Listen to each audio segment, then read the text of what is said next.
sa akin galing sa puso ko to. Humihingi po ako ng pasensya dun sa kinuhaan ng editor ko, dun sa yung sa Pilipinas.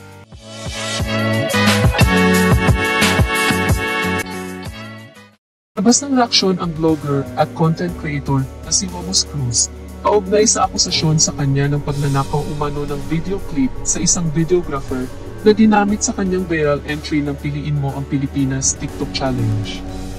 Naging maingay sa social media ang pag-call out sa kanya ng videographer na si Jack73, kung saan sinabi nitong kinuha umano ni Wamos ang pagmamay-ari niyang videong kuha sa Sinulog Festival noong 2023. Hinaing Jack73 ay wala umanong permiso mula sa kanya ang paggamit nito ng sikat na vlogger sa naturang video clip. Anya sa caption ng kanyang video, Wamos Cruz to my videos. Makikita ang pagkagulat ng videographer sa walang paalam na paggamit ng kanyang video. Upang mas maintindihan ng mga nanonood ay ipinakita niya ang pagkakatulad ng kanyang orihinal na video at sa ginamit ng vlogger. Opinyon ng ilang netizens patungkol dito ay tila wala raw balak si Wamos na i-credit ang may-ari ng video sapagkat tinanggal umano ang watermark ng original video. Dahil dito ay umani ng pangbabatikos ang bagay na ito sa viral Piliin Mo ang Pilipinas entry ni Wamos. Mapapansin naman na matapos ang pagkalat ng issue ay binigyan ni Wamos ng paggalang ang orihinal na may-ari ng video clip sa pamamagitan ng paglagay sa pangalan nito sa comment section ng kanyang video.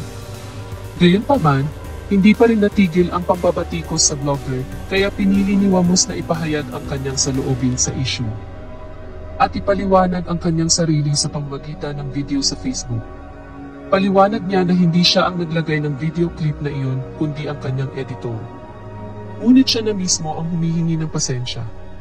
Sa kabila ng pagkakamaling nagawa ng editor ay binigyan raw niya ng pangalawang pagkakataon na gawin ang kanyang trabaho kahit na nais sana ng manager niya na paalisin ito sa trabaho.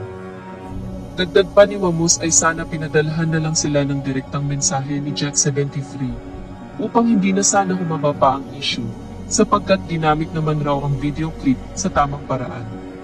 Ipinakita rin ni Wamos ang video ni Jack73 kung saan sinabi niyang ginamit rin ito ang video clip niya, ngunit wala raw siyang anumang sinabing masama sa videographer. Dagdag pa ni Wamos ay sanay na siya sa mga kumukuha ng kanyang video, pero wala naman daw siyang sinasabi sa mga ito. Bagkus ay proud siya na alam niyang masisikat siya sa pag-share ng kanyang mga videos. Sana raw ay ganun din si Jack73. Ipinakita rin ni Wamos ang halimbawa ng isang entry na ginamit rin ang parehong video clip, ngunit mababa ang followers nito kumpara sa kanya. Kaya hindi ito na-call out ni Jack73. Ang masakit lamang raw sa parte ni Wamos ay 1 oras lang matapos ang kanyang pag-post ng video ng Piliin Mo ang Pilipinas entry niya ay kaagad siyang na-call out ng videographer. Samantalang ang ipinakitang video ni Wamos na gawa ng iba na may mababang numero ng followers ay hindi na-call out. Ito raw ang pagkakaiba ng mayroong maraming followers at kunti. Wala naman raw siyang intensyon na makatapak ng ibang tao o magnakaw ng video ng mga videographer. Ngunit sa kabila nito ay humihingi siya ng pasensya para sa kanyang editor. Nasaktan raw siya sa parte na kaagad siyang hinusgahan na magnanakaw at hinihila siya pababa.